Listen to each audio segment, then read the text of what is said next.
ഗ്രാമിക ന്യൂസിലേക്ക് സ്വാഗതം. Mattannur universal college പൂർവ്വ വിദ്യാർത്ഥി മഹാസംഗമം ഹൃദയം മട്ടന്നൂരിൽ നടന്നു. കോളേജിലെ പൂർവ്വ അധ്യാപകനായ ക്രൈംബ്രാഞ്ച് ഡിവൈഎസ്പി പ്രദീപൻ കണ്ണിപ്പൂർ ഉദ്ഘാടനം ചെയ്തു. തുടർന്ന് വിവിധ പരിപാടികൾ നടന്നു.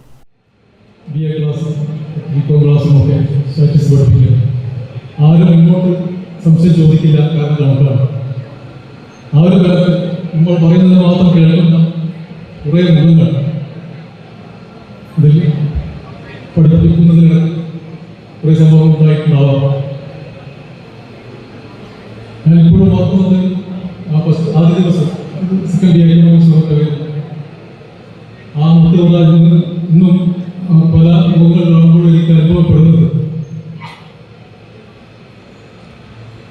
ആ ക്ലാസ്സിൽ പഠിപ്പിച്ചു തുടങ്ങിയിട്ട് പല പരീക്ഷണങ്ങൾ നടത്തി കുറേ അവിടെ നിന്നാണ് ഞാൻ കുറേ ധൈര്യം സംഭരിച്ചു. പിന്നീട് ചിലപ്പോൾ ബംഗ്ലാദേശിൻ്റെ അതിർത്തി കടന്ന് 40 കിലോമീറ്ററോളം വിത്തൗട്ട് പാസ്പോർട്ടോ വിസയോ ഒന്നുമില്ലാതെ ഒരു ചങ്കുറപ്പിൻ്റെ ഇവിടെ നിന്ന് പഠിച്ച ആ ധൈര്യത്തിൽ പ്രൊഫസർ പി കെ ജഗന്നാഥ് മുഖ്യാതിഥിയായി. ജില്ലാ പഞ്ചായത്ത് സ്ഥിരം സമിതി അധ്യക്ഷൻ വി കെ സുരേഷ് ബാബു മുഖ്യ പ്രഭാഷണം നടത്തി. പ്രിൻസിപ്പൽ കെ കെ സുനിൽകുമാർ അധ്യക്ഷനായി. C H Mohandas, Mattannur Sasidharan, K V Rajeevan, Krishnakumar Kannoth, Usha, Bindu Rameshan, M R Rajeev, O K Prashobh, Kabeer Punnad, N K Russel എന്നിവർ സംസാരിച്ചു. തുടർന്ന് വിവിധ കലാപരിപാടികളും അരങ്ങേറി. ഗ്രാമിക ന്യൂസ്, മട്ടന്നൂർ.